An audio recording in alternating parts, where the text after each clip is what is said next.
Alhaji Tanko, give us an understanding of what you make of the APC's response to the opposition. It does look like the attention of the APC was drawn directly to what former Vice President Atiku Abubakar said. But we know that Mr. Peter Obi, your principal, is also speaking about it. But the APC is of the opinion that Nigeria needs some patience. Nigerians need some patience with the TINUBU government to allow them to perform on the promises they made. Is the opposition impatient, or the Nigerian people, are they impatient? You could see me smiling a little bit. First of all, before I answer your question, I want to wish the Nigerian team a successful outing with South Africa as they march on to the finals of the African game. I'm confident we're going to win. Inshallah. Okay, now, January 2nd, 2012, precisely, was a day in which Nigerians went onto the street to campaign and agitate for the removal of fuel subsidy issue that was maintained by the Jonathan administration. And you may want to ask me, what was the difference at that time? The amount was 87 to 145.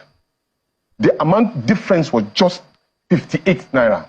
I wish you can show Nigerians a clip of what happened on that particular day and the caliber of the Nigerian people that were on the streets on that day. I would really have loved you to just show a clip of that. That was what we call the Occupy Nigeria. We did that in Kaduna just because of the difference of 58 naira. Today, in Nigeria, fuel is being sold at 670, as against the Buhari era of 145. The Nigerian people have been so ridiculously patient. Now the difference is 525. 525. During the period of Umar Musayar Adwa, Nigerians were buying a bag of rice at 3,500 naira. During Jonathan era, Nigerians were buying a bag of rice at 7,500 naira. Today, the bag of rice is costing nothing less than 60 to 75,000 naira, which is more than even the amount of salary belonging to any civil servant. Now, here is the scenario. This same government decided to remove the fuel subsidy without preparatory ground to cushion the effect, promising palliative. That palliative, as we speak today, majority of Nigerians may not have even received a single dime. Of course, we all know the saga of what happened. The money that was supposed to be for the palliative has already been misappropriated by one of the ministers of this particular government. And at the same time, this same government promised an increase of salary to the Nigerian civil servants, that they were going to take care of some of these particular pain and pang that they inflicted on Nigerians. Let me also go back. Allegedly so, during the 2012 demonstration, it was also alleged that this particular same member of this particular leadership of this government, who were not in power at that time, were the ones sponsoring that particular Occupy Nigeria, because everybody that needs to be anybody around Nigeria who is living in Lagos was on the street. And some of us were also on the street in Lagos. Now, tell me in all honesty, difference of 58 naira to 525, where people cannot go to school. People cannot feed, cannot do 3 square meals in their houses. People are insecure in their homes. They cannot come out and speak for the interests of their own country. Election has come and gone, and you continue to manipulate and steal the vote of the people. In honesty, the level of impunity is provocative. Do you need anybody to arrange you, to tell you, to fight for your rights? We in the opposition only come out to give succor in terms of solutions, just like as you said, to how we think this thing could have been done, even though we are giving it as a free consultancy.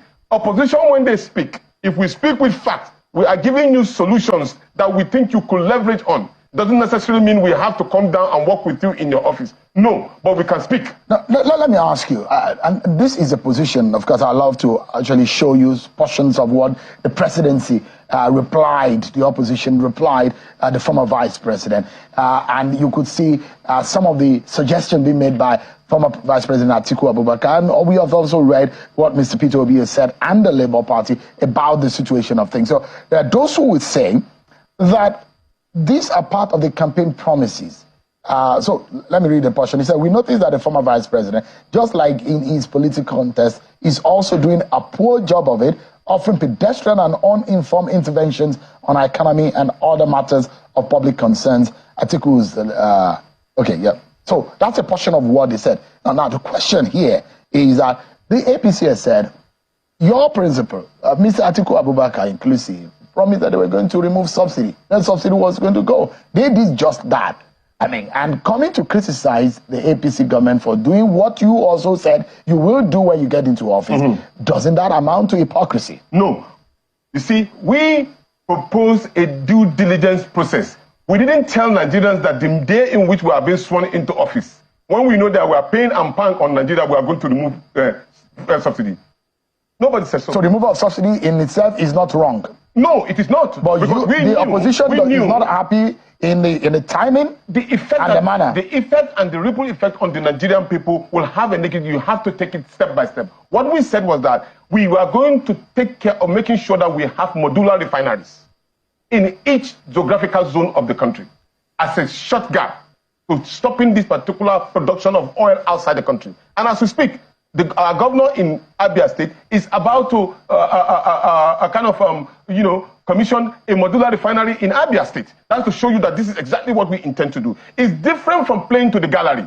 This particular government, with all due respect, they are full of gimmicks, lies, deceit, and level of insult in Nigerian people. Are you trying to tell me that Nigerian people are not seeing or not hearing how you go to party in Canada, how you sponsor the issue of having vehicles for the wife of the president, how you meander and have a yacht for yourself when they are living in hunger? These are clear testimony. You don't need anybody to tell you that these particular people have failed. They are not ready for governance. They were not prepared in the first place. Can you say a government that is just about 8 months old has failed? Yes, it has. Because from the fact that we have a backlog of problems that Nigerian people are looking forward to. During the Buhari era, don't forget, Nigerians were already crying.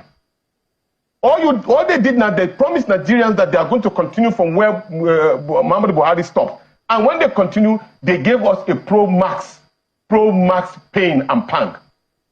From the difference of just 58 to 52,525 naira.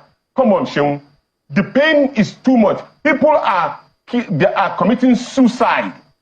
I mean, it may not have gotten to that. Right? It has. I mean, if you say that people are committing suicide. Yes, we have. Because we have, in fact, it's on public domain that some Nigerian youth, some of them are committing suicide. That may be extreme in your description of this situation. I'm not lying. These are facts that you can Google.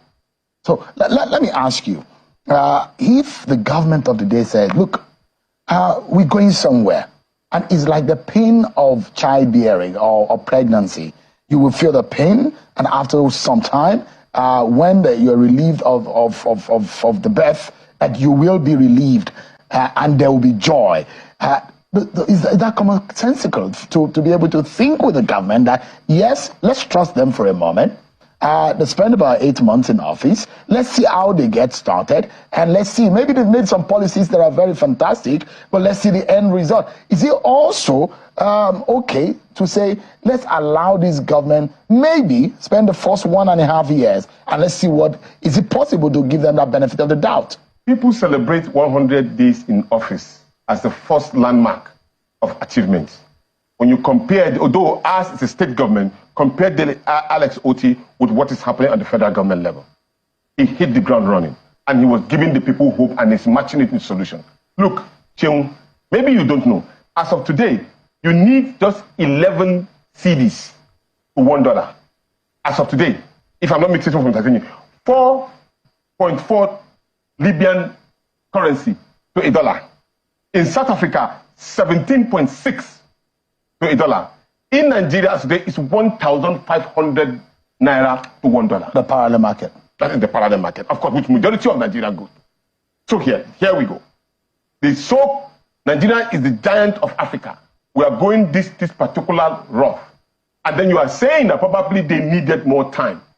Even in the 100 days in office, They have no business who are critical. So you don't think that there is any possibility? There is no clarity, or there is no semblance of progressiveness in the activities of the TINUBU government. Is that what you're saying? The people in Niger, the people in Kano and other parts of the country, they are human beings. If this government is doing what it ought to do for the interests of the Nigerian people, I, Yunus Etanko, will be part of the people that will praise them. Don't wait for anybody. It will be glaring. I keep on using this word. Hausa man always say that. A dog, they say, doesn't know that there is having a party in their own home until when he sees bones on the ground. The people are not even seeing the bone.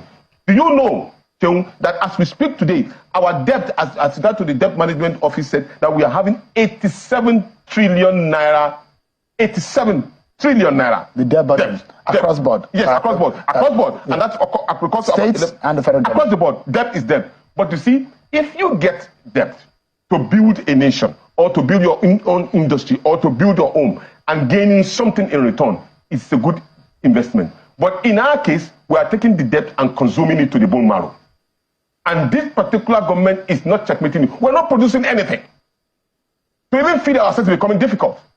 Except if the government provides an enabling environment. Look, we were generating power supply to about 600 megawatts. Now it's 300 megawatts. This is reported live in Nigeria. But meanwhile, most of our leaders will be happy. If to say Nigeria was okay, do we need our president to sneak out of this country to go to France for any medical checkup? The presidency said it was a private visit. Now, look, there's nothing like private visit when you become the president of the Federal Republic of Nigeria. You become the ownership of the country is owned by the people. They need to know where you are going, where you are, and why you are going out. Because it represents the presidency said that the president was going to Paris in France on a private visit. On a private visit. When you go to France, you are being received honorably. But you can't go into France as if you are not representing the country called Nigeria. It cannot happen. So you go with dignity and respect, not go in because you want something to do somewhere that you don't want the public to know. And when you are a public figure, it's not constitutional. Hear what the federal government has said. And they said, in respect of, that is the federal Minister of Information talking here. They said that they realize that the challenges are there, and that the nation has found itself in a very difficult place, and the impact of inflation on personal and household budgets and the threats to security in parts of the country is biting. And they have said, look, this is what we are doing. In the area of security, the federal government said all threats are being boldly confronted. We are taking the fight to the criminals' dens with promising results. They've also said, regarding the economy, all relevant ministries and agencies of the federal government are working in coordinated fashion to bring down inflation, stabilize foreign exchange rates, and create a truly enabling environment for business and investment. That the Nigeria that President TINUBU seeks to build is one where no one is left behind. Those are some of the statements coming from the federal government, and they said that there are impactful interventions, which include students' loan, presidential initiative to deploy lower-cost CNG mass transit buses to provide alternatives to petrol. And these are some of the schemes that they said they are putting in place. Are they satisfactory to you? 774 local governments of the Federal Republic of Nigeria are left behind. How? Good. Many of our leaders who are thinking, who have their head on their neck, have said clearly that the local government of the Federal Republic of Nigeria have been left in fallow. Nobody cares about what they do. Just take a look back at some years when Nigeria, before we get to this particular quagmire that we are, the local government were supposed to be enhanced, empowered to perform their duties, i.e., paying school teachers, constructing road, taking care of the agriculture, doing everything that, because they are the one close to the people. As we speak today, the state government and all of them have already taken over the duties of the local government. So the local government has become a filtering ground for those who will perform crime in the country. So we are giving an alternative suggestions. Go back to those days. Think, how do we get to this particular level? All of these particular, what would I call it, modern day lives palliative that the people are not seeing will not work, because they know that the moment they brought out any form of palliative or suggestion, or is going to the hands of very few Nigerians. You will see the money going, you don't even know exactly where the money is going. Or rather, they will distribute the money to their cronies or their political party members, leaving the others. And that aggravates and creates a lot of problems. You saw what happened when people were being asked to start distributing palliative and the rest of it. Very few were able to buy the bag of rice that was promised to Nigerians, and then some didn't even buy it. You may put the blame on some of the legislative people who are in position of power, because that is not the way to deal with this issue. Nigerians are not lazy and they are not weak. All they need is an enabling environment for them to perform and take care of their family. All they are asking is a provider enabling environment. They cannot go to their farm, just like I said. A lot of normal things that Nigerian people should have been able to do for themselves have been stiffened, and then they are hearing how Nigerian leaders are stealing the government money that belongs to every one of us to build houses, travel outside the country to protect themselves and their cronies. That will not work, and it will not help the nation. No matter what system you are putting in place, as long as you are not providing succor for people to be able to fend for themselves, it's a miscalculated attempt. So in your own in this country, because they are ridiculously patient does not mean that you should insult them directly. That was exactly what they are doing. I mean, is the opposition planning to go on protest? Because that's what the ruling party says. You people are planning, that you are coordinating a deliberate, orchestrated attack to bring down this government. Is that what the opposition is doing? When you are known for a certain gimmick, you know among yourself that that's what you do. You'll be afraid of the same thing being mentioned on you. I just told you how they choreographed the issue of demonstration in 2012 against the Jonathan government. And don't forget, the same government, members of this particular political party, came out and told Nigerians that they are the one that imported militias into the country. Nobody arrests any one of them. They said it on the paper, it is there, and we know. If you are doubting me, just Google it and find out. Members of the APC said that they are the one that imported militias into the country. So, if they are masters in that particular game and they are expecting us to do the same, we will surprise them. We are not interested in that.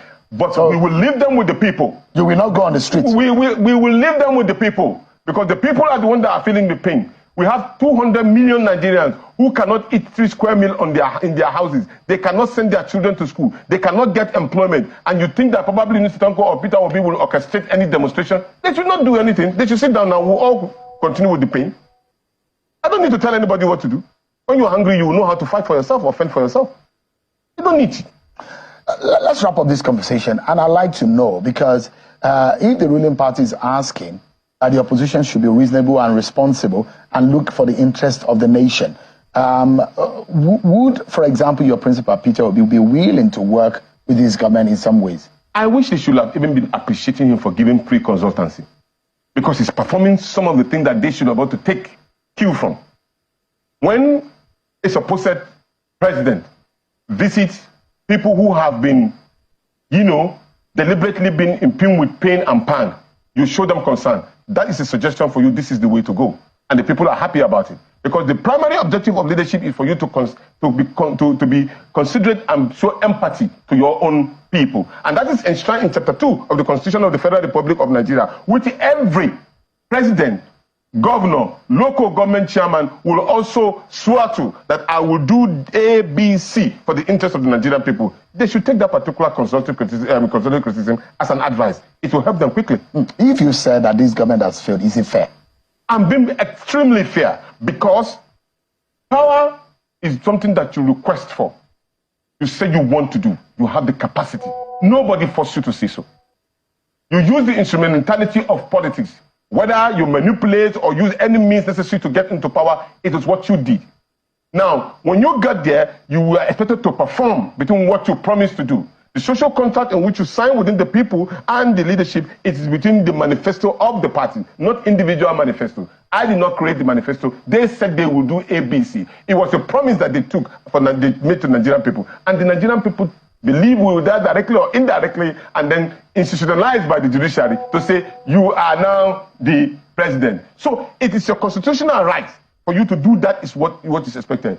Having known that in the past regime, Nigerians were suffering so badly to a point in which our universities were closed down for months, when people cannot even eat at that time too, they were complaining. You know that there were problems already on ground. It is expected that when you have a statement of a problem in a thesis, you provide a solution to it. It is expected within the first, in fact, between the first 100 days, for you to have shown a direction on how you intend to solve the problem. But they have not. In fact, they were dilly-dallying. Up to today, they have not. This is 8 months. So for me, it is fair for me to tell them, if it was just in the first day, you will have said, I'm not being fair. But for now, they had ample opportunity, a large room for social change, a large room to improve on the pain and pang of Nigerians. But instead of solving those problems, they added it with about 525,552 naira increase of every commodity. If you go send your wife to the market today, tomorrow she will come back to you crying that what you gave her is not enough. This is the situation in Nigeria today. Alhaji Yunus Atanko, Director of Media and Publicity of the Labour Party and the Chief Spokesperson of the Obi Dati Presidential Campaign Organization. Thank you so much indeed for your time.